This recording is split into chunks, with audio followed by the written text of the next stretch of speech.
When did you complete congratulations to all the people who have made a contribution. Thank you.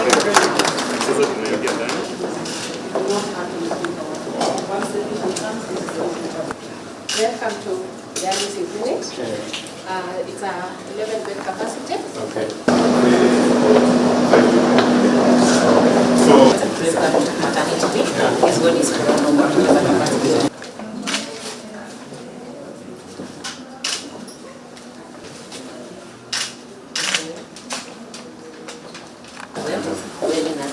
Habari zenu? Asante sana.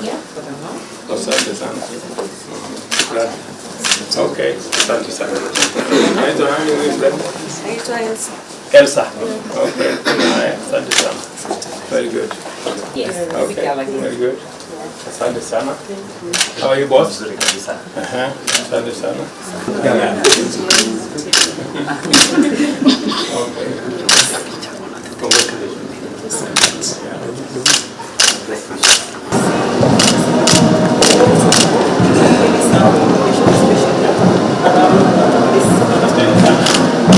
We currently serve over 200 patients a day and employ 180 people full-time.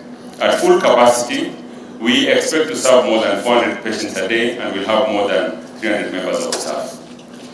Your Excellency, the dream of having this hospital was made possible by our investors, all of whom are keen to play a significant role in supporting the government of Kenya's development agenda for healthcare, for which the realization of universal health coverage is a key pillar. These investors are the International Finance Corporation of the World Bank Group, the International Fund for Health in Africa from the Netherlands, Sweden, Finland, Denmark, and Propaco from France. The investment is managed through Hospital Holdings Investments, a company duly registered in Kenya, whose mission is to expand healthcare in Eastern Africa. We are extremely privileged to have the aforementioned partners with us to realize this project. Your Excellency, this new hospital serves the whole of Nairobi and is part of our larger AR healthcare network, which was founded in 1984 and which provides quality service to the populations of Eastern Africa. Your Excellency, the population of the city of Nairobi and surrounding counties has grown exponentially over the years, outstripping the provision of health services and placing a heavy burden on the government health facilities. We are pleased that the new hospital will play a crucial role in helping the government in its efforts to offer high quality and affordable health care to all citizens. Indeed, we believe there is room for more investments of this nature in the health sector.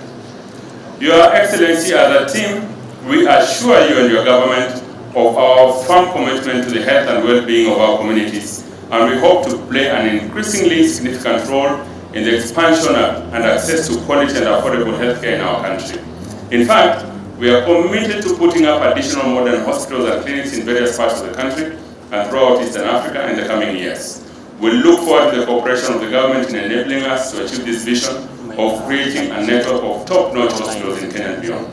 On behalf of the Ministry of Health, on behalf of the health sector at large, we want to congratulate you, Your Excellency, for the direction and vision you've given this country insofar as working towards providing universal health coverage is concerned. Your Excellency, you've encouraged us to work together, the private sector, the faith-based organizations, and us as government, to be able to give that very elusive universal health care program. And I would wish to take this opportunity to thank this specific hospital, Your Excellency, which has come up with a level 4 facility in Nairobi that I'm sure will cater for the healthcare services or coverage in this region.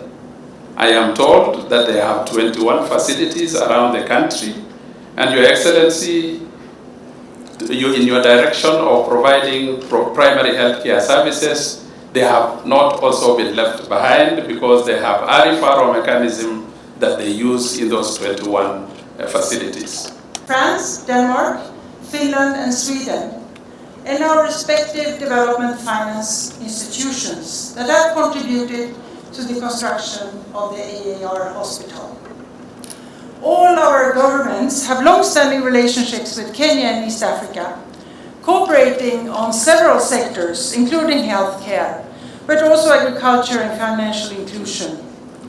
Over the years, these 4 European development finance institutions have worked very closely together across Africa and across other continents to provide development capital to support key sectors, to spur sustainable economic development by supporting enterprises that contribute to nation building through tax remittance, decent job creation, provision of quality goods and services, and enhancing technological and capacity and knowledge. This investment contributes towards the SDG 3, ensuring healthy life and promoting well-being for all by enhancing access to quality healthcare services, working alongside other healthcare actors in East Africa healthcare system. In many developing countries, a substantial increase in health financing and recruitment, development and training and retention of the health workforce must be achieved for universal healthcare coverage to be achieved.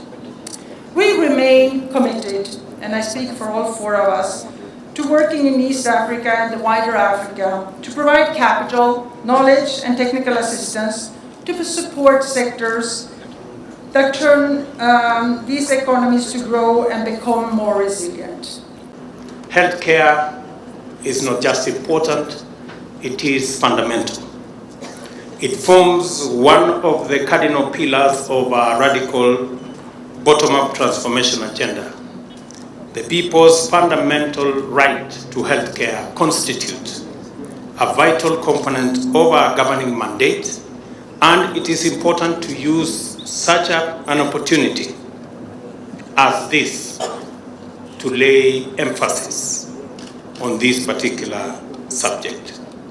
Secondly, universal health care, which makes medical treatment a public good, is a means of increasing the disposable income available to Kenyan households. By drastically minimizing expenditure on health needs, Kenyans will have more savings to invest in goods that enhance well-being and grow their wealth. This is how a thriving economy is built sustainably from the bottom up. It is also in order for me to adequately speak to the subject of the broad spectrum of health needs and serve diverse needs of patients from various socioeconomic backgrounds.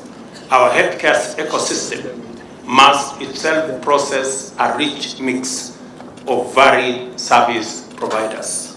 And I want to welcome the AAR team into the space and the ecosystem of provision of hospital facilities in our country. This is going to be a continuous collaboration between public and private. It is with clarity that I believe the best way to, the most efficient way of delivering on our health objective is to create a seamless partnership between the private sector and the public sector and be able to dissect what best can be done by the private and what best can be done by the public sector and everything in between. Our reform of the Kenya Medical Supplies Agency is well underway. We want to make it a fit-for-purpose vehicle for delivering our medical supplies in a competitive, cost-effective, and timely manner. Equally significant is the government's resolute decision to establish and to promote local manufacturing capacity for healthcare products, together with the acquisition of the necessary technologies to make sure that Kenya meets a significant proportion of its requirements through local production. These reforms will be accompanied with complementary efforts to make the National Hospital Insurance Fund a strategic purchaser of healthcare services. And again, we are working the numbers. My team is working with the Ministry of Health to make sure that we have an essential package for every condition and for every item that we need in that space. And in the next coming days, we will be informing the public on which direction we are going, because universal health care is a must deliver this time round. We've made several attempts. The Grand Coalition government made an attempt on universal health care, and we didn't succeed. The Jubilee administration made an attempt on universal health care. It didn't work. We are not going to fail a third time. So I have told my team. This time round, we must get it right, and it must be from the bottom going up, because we believe that the most efficient, the most effective way of dealing with healthcare is at the bottom, where we are working with community health volunteers and workers.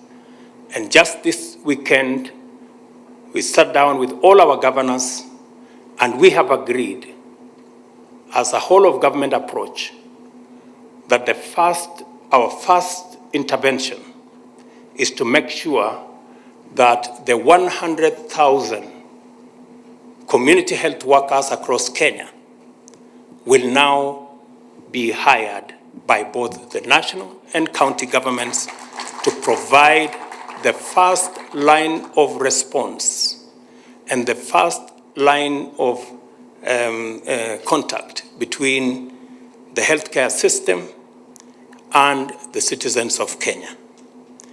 We will agree to build it up continuously. We have agreed to ensure that all the health workers are trained seamlessly, and they are capacitated in the same manner, so that we do not have gaps and we do not have sectors that are doing different things from the others.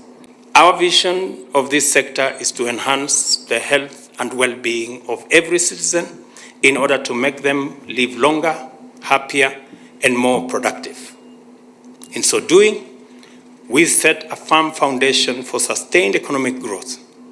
At the same time, we achieve the equally critical objective of saving the country the more than 10 billion shillings that we spend annually on treatment abroad.